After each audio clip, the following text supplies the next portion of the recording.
안녕하세요. 26기 도구기도회 1차 세미나를 맡게 된 이학수 목사입니다. 샬롬. 오늘 우리 도구기도 대원들과 함께 나누고자 하는 오늘 세미나 주제는 이렇습니다. 기도, 그것이 알고 싶다입니다.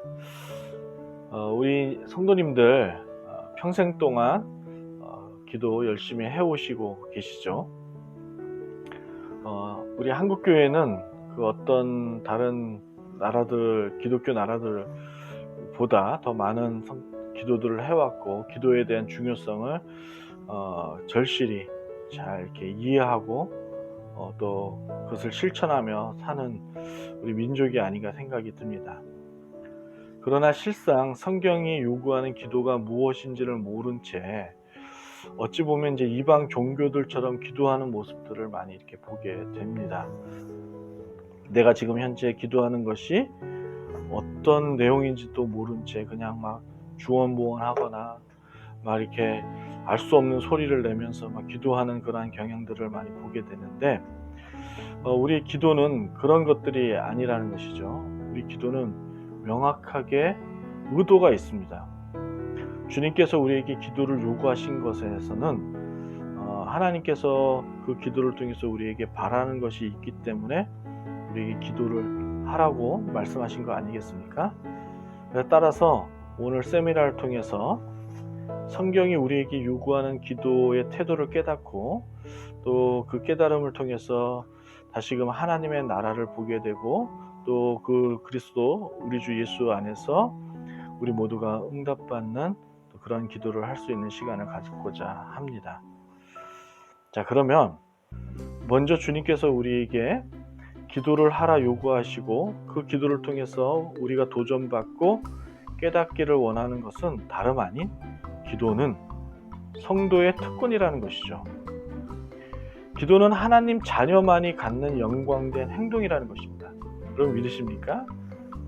그러므로 기도는 어떤 결과를 요구하여 답을 얻어내는 행위가 아니라, 내가 이 기도를 한다는 것은, 주님께 기도한다는 것은 내가 주님의 백성이구나, 주님의 성도이구나, 신자구나 라는 것을 알게 되고, 그러므로 인해서 내가 기도한다는 것이 얼마나 하나님 안에서 특권인가 라는 것을 도전받게 되는 것이죠.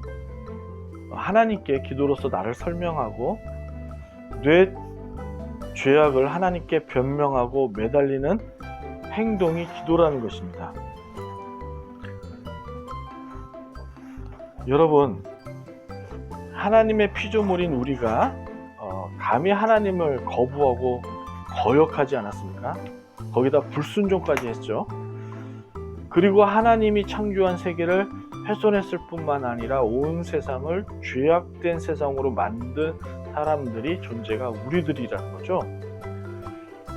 그러므로 주님은 우리를 죽여서 그 모든 것들을 해결하셨어야 합니다.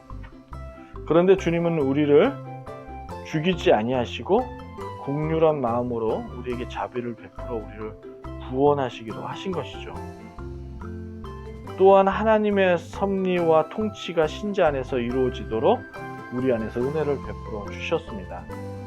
바로 이것을 깨닫고 이것을 알아 우리가 이 늘 일상 속에서 저지르는 죄악들을 하나님 앞에 자비를 구하고 긍휼을 구함으로 매달리는 행동이 기도라는 것이죠. 다시 말해 신자가, 성도가 하나님께 자신의 죄악성을 깨닫고 저를 용서하여 주세요 라고 매달릴 수 있는 그러한 행동은 오로지 신자만이 할 수 있는 특권이라는 것입니다. 그래서 바울 사도는 로마서 11장 36절에 이르죠. 이는 만물이 주에게서 나오고 주로 말미암고 주에게로 돌아감이라. 그에게 영광이 세세에 있을지어다. 아멘. 주님 외에는 아무것도 할 수 없다라는 것이죠. 왜냐하면 주님이 이 만물을 지으셨고 이 만물의 주인이시고 이 지으신 모든 만물은 주님께로 돌아가게끔 만들어졌다라는 것이죠. 그러므로 이 사실을 깨닫는 신자는, 성도는 하나님께 기도로서 자신의 죄악성들을 고발하고 하나님께 용서를 구함으로 신자의 삶으로 거듭나는 것입니다. 이것이 바로 기도의 특권인 거죠. 자, 다음으로는 우리가 기도에 대해서 조금 자칫 잘못 생각하는 것 중에 하나가 무엇이냐면, 기도를 우리가 이제 길거리에서나 쉽게 볼 수 있는 커피 자동 판매기로 생각해서는 안 된다라는 것입니다. 다시 말해, 기도가 동전을 놓고 내가 원하는 물건을, 그 원하는 단축키를 눌러 내가 원하는 물건을 받아내는 그러한 자동 판매기가 아니라는 것이죠.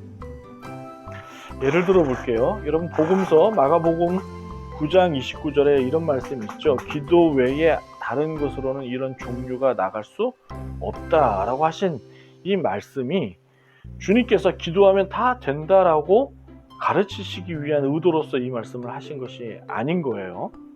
남포교회의 박영선 원로 목사님은 자신의 이 저서에서 기도를 이런 식으로 생각하도록 가르친 한국교회에 대해 참담하다고까지 하셨습니다. 성도가 기도만 하면 하나님은 모든 것을 제쳐놓고 달려와서는 다 해주시는 꼭두각시 인형이 아니라는 것이죠. 따라서 이는 너무나도 잘못되고 왜곡된 가르침이라는 것에 대하여 목사님은 가슴이 아프다고까지 하셨습니다. 그러면 여러분, 왜 주님은 우리에게 기도하라 요구하신 것일까요? 에스겔서 36장 32절과 36절의 말씀을 보면 하나님께서 이스라엘을 바벨론의 포로가 되게 하였고 모든 성벽과 성전을 헐어버렸다고 말씀하고 계십니다. 그런데 이 말씀의 뒤를 이어서 놀라운 말씀을 하시는 것을 보게 되는데 37절입니다. 주 여호와께서 이같이 말씀하셨느니라. 그래도 이스라엘 족속이 이같이 자기들에게 이루어 주기를 내게 그들의 수요를 양떼같이 많아지게 하되.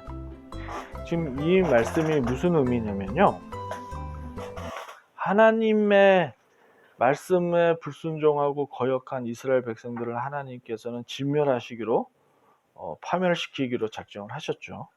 그게 이제 36절까지의 말씀입니다. 그래서 실제로 이스라엘이 바벨론의 포로에 끌려가게 되고 또 성전과 성벽이 무너지는 일이 벌어지지 않았습니까? 그 일이 끝나자마자 지금 주님께서 37절을 통해서 우리에게 무엇을 지금 주시냐면 희망적인 메시지를 주시는 거죠. 하나님께서 이렇게 이스라엘을 황폐하게 만드는 이유를 뭐라고 지금 말씀하고 계시는 거냐면, 그들이 나에게 구하도록 하기 위해서 내가 이스라엘의 성전과 성벽과 그들의 땅을 황폐하게 만들었다라고 지금 말씀하고 있는 거예요. 다시 말해, 이스라엘이 하나님께 매달리도록 하기 위해서 이스라엘을 어렵게 만들었다는 것이죠.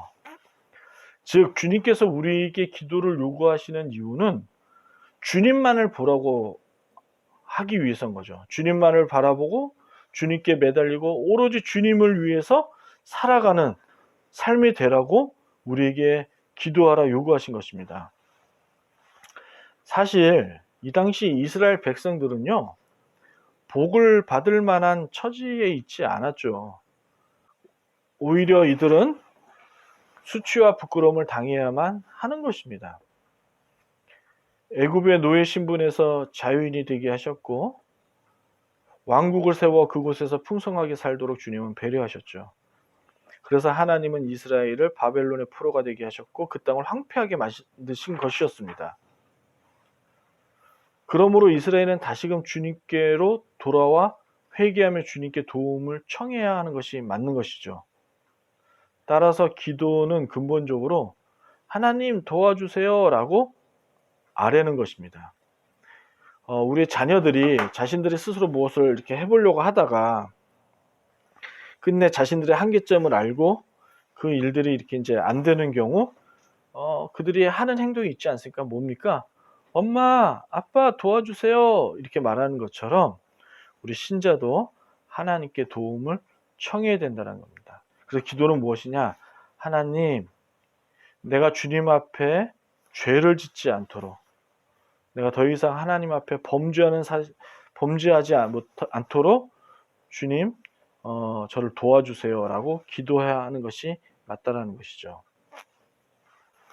자, 다음으로 우리가 기도에 대해서 생각해 볼 것이 무엇이냐면, 마가복음에 있는 말씀, 기도 외에 다른 것으로 라는 이 말씀을 통해서 기도가 무엇인지를 도전받고자 합니다.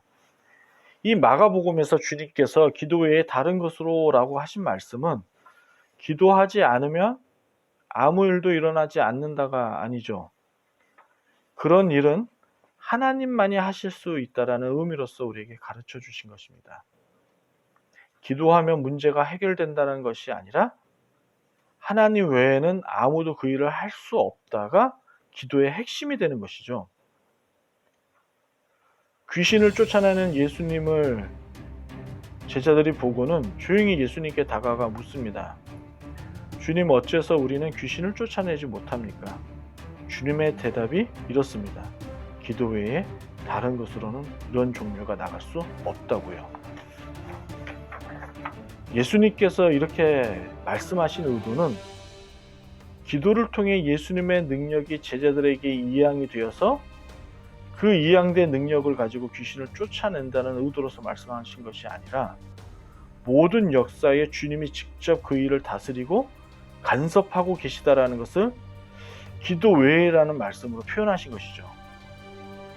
한국 교회는 기도가 무당들의 그 종교 행위들처럼 마치 무당들이 신내림을 통해서 그 신의 능력을 받아서 어떤 일을 할 수 있는 것처럼 한국교회 역시 그렇게 가르치는 성향이 없지 않아 있습니다. 그런데 이것은 한국교회를 매우 저급하게 만드는 가르침이라고 저는 생각합니다. 여러분, 성경에서 기도는 신자가 무엇을 구하고 신자가 자신들의 염원들을 얻어내기 위한 수단과 방법으로서 가르치지 않았죠. 기도를 인간의 필요를 채우기 위한 수단으로서 생각하는 순간 하나님이 이 땅에서 하시고자 하시는 우리 주님의 비전을 우리가 발견하지 못하게 되는 것입니다. 주기도문에서처럼 하나님의 뜻이 하늘에서 이루어진 것처럼 땅에서도 이루어지옵소서라고 기도해야 한다라는 것이죠. 왜냐하면 하나님의 통치하는 나라야말로 우리가 가장 살기 좋은 진짜 세상이 되기 때문 아니겠습니까?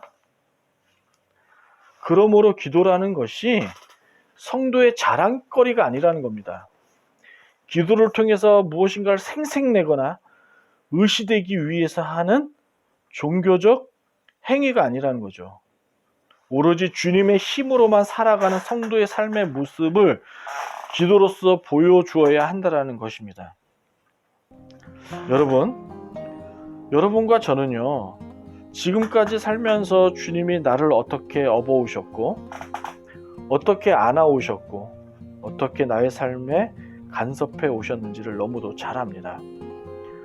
뿐만 아니라 이러한 하나님의 은혜가 없었다면 지금까지 살아가지 못했다라는 것을 우리는 늘 우리의 삶의 고백 속에서 우리는 깨닫고 있지요. 다시 말해, 하나님은 단 한순간도 나를 떠나 계시지 않으셨습니다. 그처럼 신자가 기도하는 이유는 하나님이 나와 함께 계신다라는 것을 세상에 증거하는 것이죠. 우리가 밥을 먹을 때 식기도를 한다든지, 우리는 믿지 않는 사람들과 다르게 신자에게 어떤 문제와 어려움이 닥쳤을 때 가장 먼저 기도로서 우리가 하는 행동은 하나님이 나와 함께 계시기 때문이라는 것이죠. 그래서 기도는 무엇을 얻기 위함이 아니라, 하나님 나를 도와주시고 내 삶이 주님의 삶을 거부하는 그러한 인생이 되지 않도록 주여 늘 나와 함께하여 주세요라고 매달리는 기도가 되어야 한다는 것입니다. 그러므로 이러한 기도를 통해서 주님의 은혜와 주님의 간섭하심과 주님의 사랑을 느끼며 살아갈 수 있는 우리 모든 공동체가 되기를 우리 주 예수 그리스도의 이름으로 축원드립니다. 아멘.